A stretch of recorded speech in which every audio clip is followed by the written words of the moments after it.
Card King, here I come. Hello, music fans, music collectors, and all hobbyists. Welcome to the Card King Sports and Variety Show.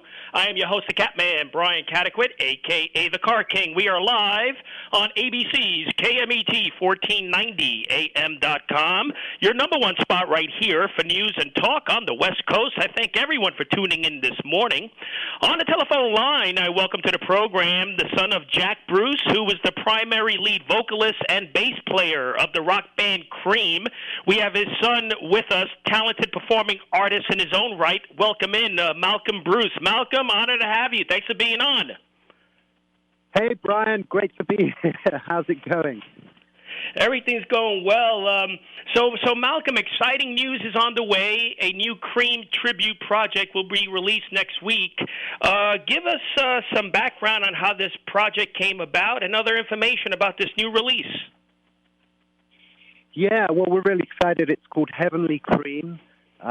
It's coming out on Quarter Valley Records, really headed up by Pete Brown, who sadly left us, passed away earlier this year. Pete was one of the main lyricists for the band Cream, collaborated with my dad, and wrote songs like White Room and Sunshine of Your Love and I Feel Free, etc. So Pete really headed up the project, and from there he asked me to get involved. And we started reaching out to artists. So we have Paul Rogers, Joe Bonamassa, Bobby Rush, Ginger Baker himself in his final ever recording sessions, and just a whole host of other people, Bernie Marsden from Whitesnake. All kinds of amazing people came on board. We have Deborah Bonham, John Bonham's sister, Maggie Bell, the great Scottish singer from Stone the Crows. And we made the record at Abbey Road Studios in London, and we shot a documentary that's going alongside the record about what we did in the studio. So, yeah, we're really excited. I mean, that is amazing. The project literally honors Cream's legacy, which, hey, let's be honest. I mean, when you talk about the rock band Cream, we have to say arguably considered the very first supergroup who paved the way for so many other music genres. Would you agree? Yeah, I mean, certainly the term supergroup, I think that makes sense from a kind of British London music scene at the time. All three guys had played in some of the best bands of that time in the UK, and were seen in the British press and with the audiences as the kind of best musicians around. And so, not being too arrogant, they called themselves the Cream, I guess. It is a supergroup in that sense. It's like three individuals creating something bigger than themselves individually.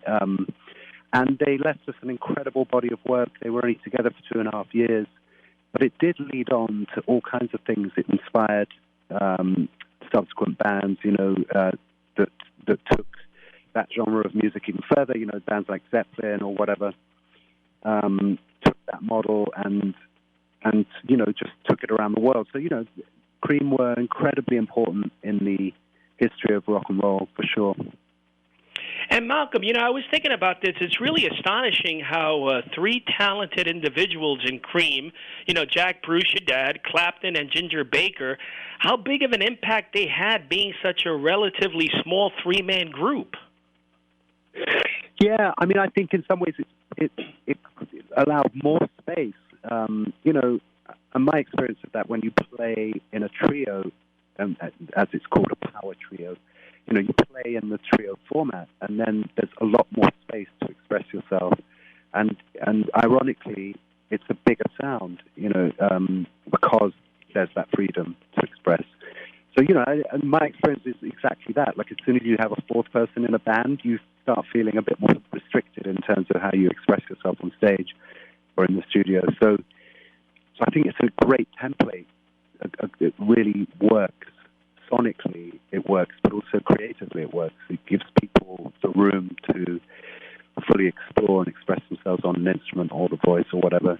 I mean, having said that, a four-piece with a vocalist that is just swinging the microphone, stand rather than playing an instrument, that can work too, because you've still kind of got that trio format in terms of the music. So But yes, it definitely, I guess Hendrix was doing a similar thing at the time with that format, and it seems to be incredibly effective.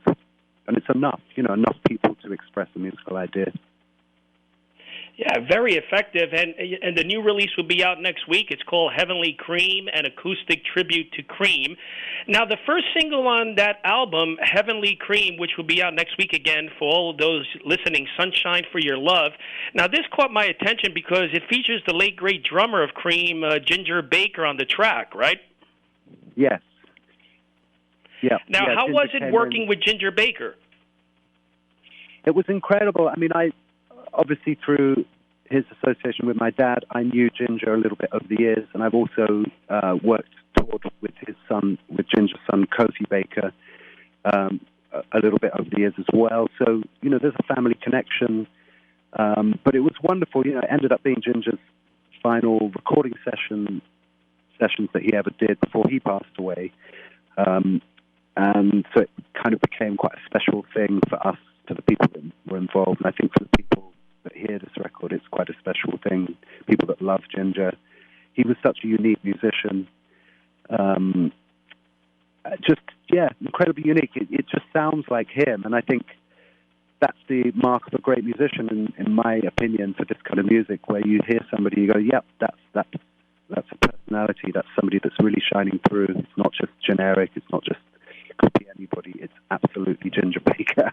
And so, yeah, it's really, really special. And on that particular track you mentioned, Sunshine of Your Love, it's Joe Bonamassa is singing and playing guitar. Bernie Marsden is playing guitar.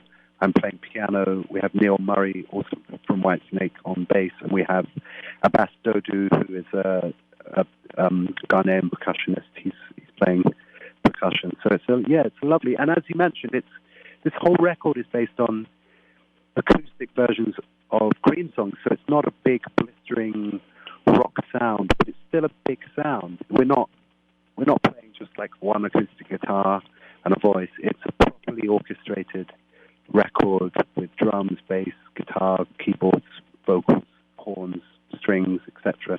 But it's just with that premise that it's acoustic instruments. So we're really excited about it. Yeah, I mean, just one last word about Ginger Baker. I mean, who is considered rock's first superstar drummer. I mean, he played with a style that kind of melded, from my opinion, jazz and African rhythms, and pioneered both jazz fusion and world music. I mean, his method and style of play was considered to be, such instrumental for all, like John Bonham and Carmine Appice, et cetera. I mean, he paved the way as far as drumming is concerned, in my opinion. Oh, absolutely. I mean, he had an incredible energy and drive in his playing that did influence a lot of people. But there were a few guys around. I guess Keith Moon was around at the same time. And as you say, like Ginger came from, as well as my dad, they both came from a jazz background. And I think that's also partly what made them unique in rock music, because they were bringing these other elements, the ability to improvise and to stretch out ideas and to get into the moment in a particular way.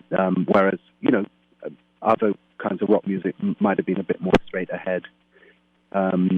Ginger, and it's good that you mentioned his, world music influences in that way.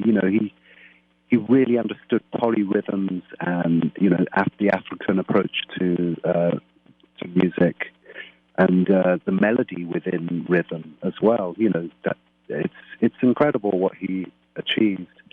So yes, superstar drummer sounds pretty good to me. And Malcolm, for those who may not know, give us a brief background on how Cream got together. Like, how did your dad meet Clapton and Ginger Baker, for those who may not know? Sure. Well, so they were all on the British music scene very early on. My dad was from Scotland originally, and then he came down to London, but he played a show in Cambridge, which is, an hour's drive outside of London, and he heard a jazz band playing down in a basement somewhere, and he went down, and it was Ginger Baker and a sax player called Dick Hextall-Smith. And so he kind of asked to sit in, and he sat in, and this is back in the days when he was playing upright bass. He sat in, he kind of blew them all away and then left, and they spent a few weeks trying to track him down. They eventually tracked him down and sort of introduced him into the London scene. So he met Ginger. My dad met Ginger very, very early on. And Eric had a slightly different path. He was playing with lots of different bands, ended up playing with John Mayall's Blues Breakers. And I believe that my dad actually played with Eric in John Mayall's band, and that was the first time that they met separately from Ginger. And then my dad and Ginger were in a band called the Alexis Corner Blues Incorporated, and the previous drummer to Ginger was Charlie Watts, who then left to join the Stones. So they all knew each other. They were all on this kind of pool of working musicians on the UK scene. And then, my dad was in Manfred Mann at one point for a short period of time. So they all kind of intermingled in different outfits. And then it got to the point where Ginger, who loved Eric's playing so much, Ginger approached Eric and said, we should put a band together. And Eric said, yes, but it's got to be Jack Bruce on bass. And at that point, my dad had fallen out with Ginger from one of the bands because they always had this slightly crazy relationship. But Eric said, look, we're going to do this. It's got to be Jack because he's the best bass player around, So Ginger had to go to my dad, and they had to sort of kiss and make up. And then they put the band together, and the rest is history, as it were. So yeah, lots of background there, that they were just working musicians in different bands, and, they were playing the same clubs as, like, the Moody Blues early on and the guys in the Stones. The Alexis Corner Blues Incorporated, Mick Jagger would come along and ask if he could sit in and sing a song, and this was before the Stones were even formed. So they all kind of knew each other before they were famous. I mean, that is great.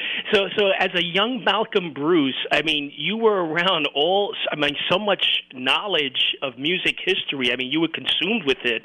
Is this something that you knew growing up in your later stages, that you would become one day a musical entertainer? Well, I mean, I wasn't born during the 60s, but I grew up around my dad's music.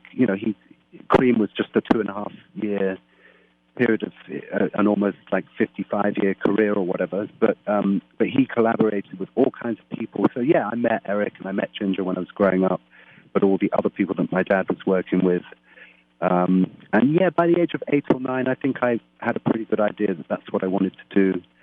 And I'm still doing it, and I think actually, like, I've got a new record coming out next year that I'm going to be doing major promotion for. So, it'd be my first real big statement as an actual artist, because I've paid my dues in the way of, like, for many years, just playing supportive roles in different bands and playing. I had a little project with Leslie West and Corky Lang in around 2009, and toured as the support act for Joe Satriani, and I've done loads of things over the years, just building my craft and my abilities. And I think this next phase will be where I come out and make a statement. But I've always known that that's what I wanted to do, and I've just devoted my whole life to it. It's not an easy road being a musician, that's for sure. But this project, Heavenly Cream, is just a lovely way for all of us collectively to celebrate our legacy. The music history that we are kind of continuing, and it's a great honor to be able to do that. Now that my dad's not around anymore and Ginger's not around anymore, and now we just lost Pete Brown, who was a dear friend of mine as well. So yeah, it's just a really, really nice thing to be able to do. And we're talking with a multi-instrumentalist, composer, singer, songwriter, Malcolm Bruce, who's with us this morning. And Malcolm, as you were saying, I mean, you kind of made a name on your own. I mean, I want to turn back the page a bit if we can and touch on some of your personal work. I mean, it's worth going through. Early in your career, I read that you've collaborated with some iconic artists. I mean, people like Little Richard, and now you perform guitar and piano on drummer Bill Ward's first debut album, right?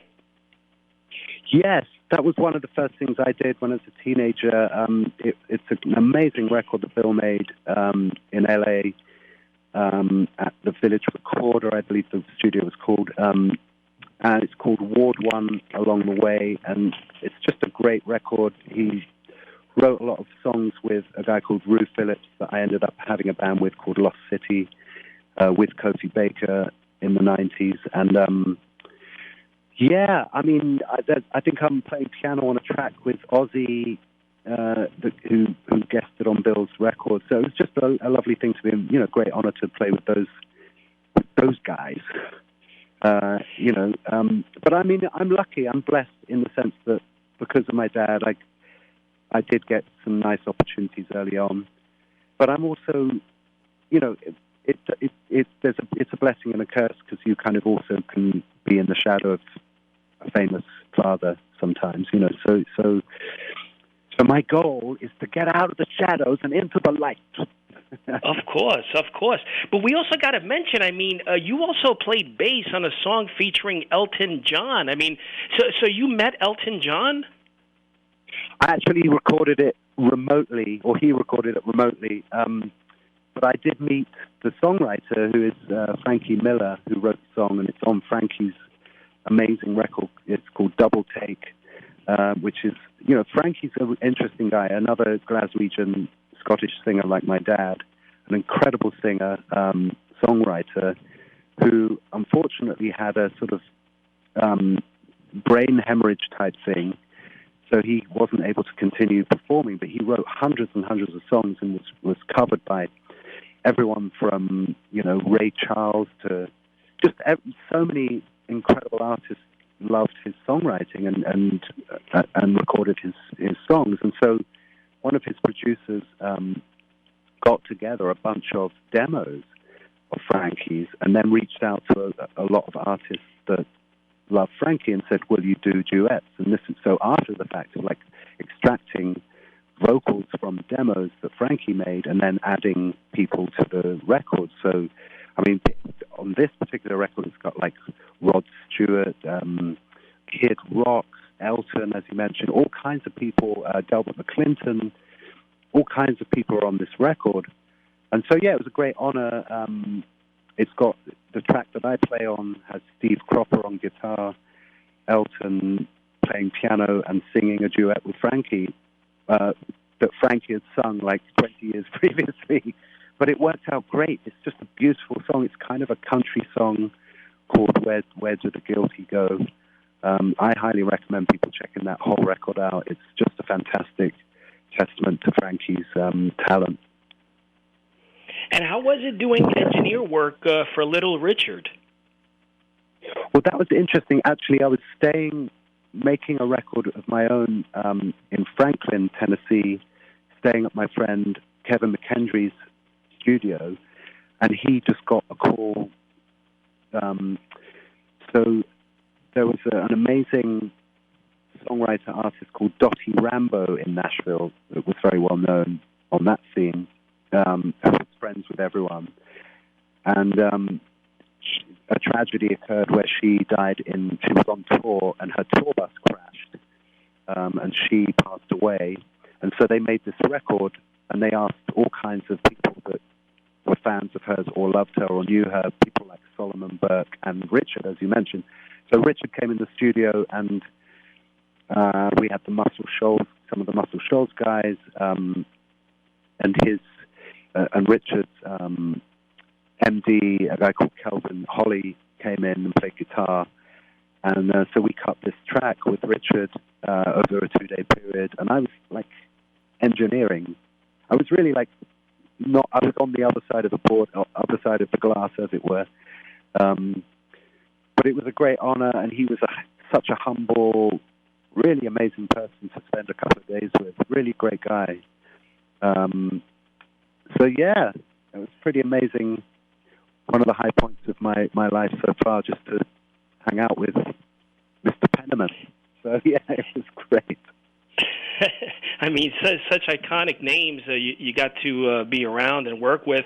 And now, I was listening before this program. I was listening to your 2017 release, Salvation. I mean, that's great work, too. I mean, talk a little bit about that, a collection of 10 songs recorded at Kevin McKendry's Rock House studio, right? Yes, that was, it developed over a period of time. It's kind of ended up being about a relationship that I was in that ended, and I was kind of heartbroken and traumatized by it, and I'm fine now, honestly. But you know, so it was an interesting journey. It's a very personal record in that way. So yes, there's a one track co-written with John Piven, who's a Nashville-based, very well-known songwriter. There's a couple of tracks co-written with Pete Brown, the Cream lyricist. The rest is my work, all the music written by me, and the record was mixed by Steve Orchard, who is Paul McCartney's engineer, and also worked with Chris Cornell, great engineer. So yeah, I'm really proud of it, but we didn't really push it out there into the market as much as it could have been. And as I say, I'm making a new record at the moment that will be out next year, and I'm really going to get behind that and push that out so that it'll get more of a more exposure. And I have a couple of minutes left. And your new album that you're working on, is that called the Fake Humans and Real Dolls? Yes, Fake Humans and Real Dolls. Yeah, absolutely. It's a play on words, but it sort of makes sense in the time we're living now with the emergence of artificial intelligence and a lot of fake news and crazy things going on in the world, narratives and manipulation. And, you know, we live in an interesting time, right? And I think we need to spread more love and peace in the world. And so this is my little contribution to that exploration of where we're heading collectively. And final question, I mean, you've been in the music business for some decades now. Music, as everyone knows, has changed. What do you think has been the biggest change that you've witnessed, that you've experienced over the last 20, 30 years? Well, certainly the technology side of things has shifted and changed things. So people, the talent or the skill of playing a musical instrument, the context of that has changed, but also the industry itself has changed. So it's now like oversaturated. Everyone thinks they're an artist, and they are in one sense, but it is more challenging to have a career in the arts in that sense. But I think real art will continue to shine through until there aren't any humans left, and there's just robots talking to each other and not listening to music anymore. So I guess we're going to all see where things head. You know, as I said before, you know, we're living in very interesting times, and I think the music industry is just a microcosm of all other industries and what's going on with humanity. So you know, I pray and hope for positive things for the future. So before I let you go, Malcolm, just mention your website and again when the new release, Heavenly Cream, will be out for our listening audience. Okay, so my website is malcolmbrucemusic.com. All my contact is there with social media, etc. And Heavenly Cream is out November 3rd. The documentary, I believe, is already out for streaming in the US, so you can do a search for that. But Heavenly Cream, November 3rd. And a couple of weeks later, I believe it's out on vinyl as well. So, you know, we'd love people to check it out. Very nice. Hey, listen, I really appreciate your time. Great to have you on. Oh, well, thank you so much for your time as well. Really appreciate the support. You got it, Malcolm. Take care of yourself, and good luck with the new release. Thanks, Brian. Take care. Cheers. Bye. Cheers. Bye-bye. So November 3rd, this new release called Heavenly Cream, an acoustic tribute to Cream, will be released. Quarto Valley Records proudly announces the new album. The album takes us magical journey, traveling the brief course of the iconic band Cream's musical life, back to the raw, stripped-down magic of the creativity of Jack Bruce, Ginger Baker, Eric Clapton, and Pete Brown, passionately produced and mixed by Rob Cass. The new album will be released again via Quarto Valley Records on November 3rd on vinyl, CD, and all digital platforms. Heavenly Cream, an acoustic tribute to Cream. Thanks, Malcolm Bruce, for being on the program. Malcolm Bruce, of course, the son of the legendary bass player of Cream. Jack Bruce, great to have him on. And until next week, happy collecting to all.